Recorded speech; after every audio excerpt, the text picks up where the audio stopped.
Bismillahirrahmanirrahim. Assalamualaikum warahmatullahi wabarakatuh. Alhamdulillah, hamdan wa syukran lillah, salatan wa salaman ala rasulillah. Allahumma salli ala sayyidina Muhammadin wa ala alihi wa ashabihi ajma'in. Amma ba'du. Alhamdulillah, pada kesempatan yang penuh dengan keberkahan ini, saya akan membawakan sebuah pengajian dari kitab Al-Majmu' Syarhul Muhazzab, yang mana kitab ini dikarang oleh Abu Zakaria Muhyiddin An-Nawawi. Baiklah, untuk lebih mengisingkan waktu, selanjutnya kita masuk kepada pembahasan orang-orang yang wajib melaksanakan sholat. Wala yajibu dzalika illa ala muslimin balighin aqilin tahirin. Sholat tidak diwajibkan kecuali atas orang muslim yang telah balik, berakal, dan dalam keadaan suci. Fa ammal kafiru fa in kana asliyan lam yajib alaihi. Adapun orang kafir, jika dia adalah kafir asli, artinya sejak awal belum pernah memeluk Islam, maka sholat tidak diwajibkan atasnya. Wa idza aslama la yukhatabu biqada'iha. Namun ketika dia masuk Islam, dia tidak dituntut untuk mengqadha atau mengganti sholat yang pernah yang tinggalkan. Liqaulihi ta'ala, berdasarkan firman Allah Subhanahu wa ta'ala. Qul lil ladzina kafaru iyantahu yughfar lahum ma qad salaf.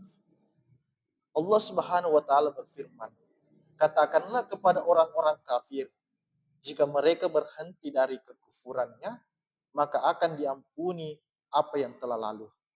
Maksudnya jika dia telah berhenti dari kekafirannya dan dia telah masuk Islam, maka dosa-dosa yang pernah ia lakukan semasa waktu belum masuk Islam akan diampuni. Wali anna fi ijabi dzalika alaihim tanfiran fa'ufiya anhu. Juga karena mewajibkan itu atas mereka dapat menyebabkan mereka menjauh dari Islam, maka syariat memaafkan hal itu. Fa wa in kana murtaddan ujibat alaihi. Namun jika dia adalah orang yang murtad, maka maksudnya orang yang murtad adalah orang yang awalnya beragama Islam, kemudian keluar dari Islam, maka ia wajib melaksanakan sholat itu juga. Wa idza aslama lazimahu qada'uha. Dan apabila ia kembali masuk Islam, maka ia wajib mengqadha sholat yang ditinggalkannya selama ia murtad. Li'annahu i'taqada wujubaha wa qadara ala tasabbubi ila adaiha. Hal ini karena sebelumnya ia telah meyakini kewajiban sholat dan memiliki kemampuan untuk melaksanakannya. Fahuwa kal muhdithi.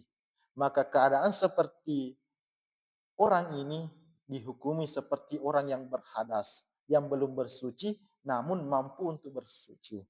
Kemudian kita masuk pada syarahnya. Ammal kafirul murtada fayalzamuhu salatu fil hali. Adapun orang murtad, maka ia tetap berkewajiban sholat saat dalam keadaan murtad. Wa idza aslama lazimahu qada'u ma fata fi riddati. Jika ia masuk Islam kembali, maka ia wajib mengqadha seluruh sholat yang pernah ia tinggalkan selama masa kemurtadannya. Lima dzakarahul musannif hada mazhaban la khilafa fihi indana. Inilah pendapat yang menjadi mazhab kami dan tidak ada perbedaan di antara kami para pengikut Syafi'i. Wa qala Malikun wa Abu Hanifah wa Ahmadu fi riwayatin anhu wa Dawudah la yalzamul murtadda idza aslama qada'u ma fata fi riddati wala fil islami qablaha. Namun Imam Malik, Abu Hanifah, satu riwayat dari Ahmad dan Abu Daud mengatakan bahwa orang yang murtad tidak wajib untuk mengqadha salat yang ia tinggalkan, baik saat murtad maupun saat masih dalam Islam sebelum kemurtadannya. Di sini terjadi perbedaan pendapat. Di kalangan Syafi'i bahwasanya orang murtad itu ia wajib mengqadha salat yang pernah ia tinggalkan ketika ia dalam kemurtadannya. Namun ketika ia masuk kembali ke Islam, semua salat yang pernah ia tinggalkan wajib ia qadha.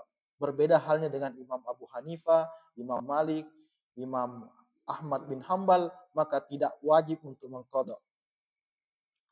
Waja'aluhu kal kafiril asli yaskutu anhu bil islami ma qad salafa wallahu alam.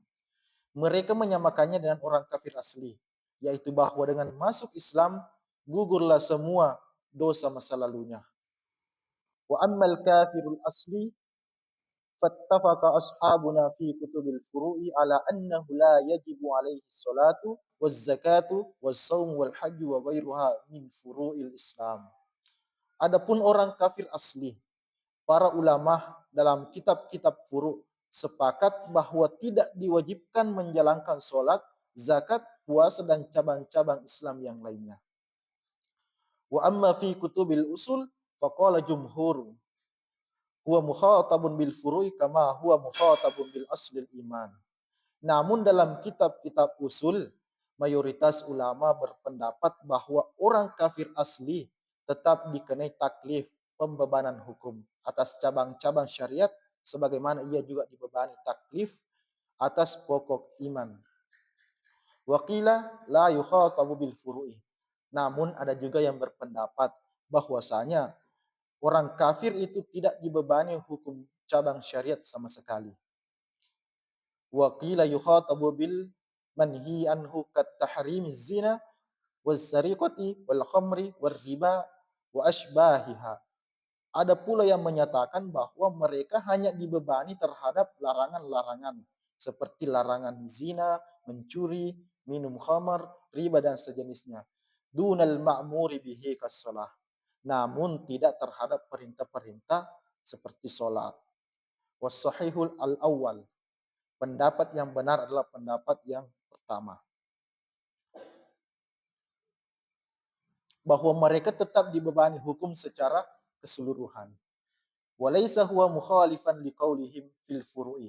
Li'anna al-murada huna ghairul muradi hunaka. Perlu diketahui bahwa pendapat ini tidak bertentangan dengan pernyataan dalam kitab fikih. Sebab maksud daripada keduanya itu berbeda. Famuraduhum fi kutubil furu'i annahum la yutalabuna biha fid dunya ma'a kufrihim.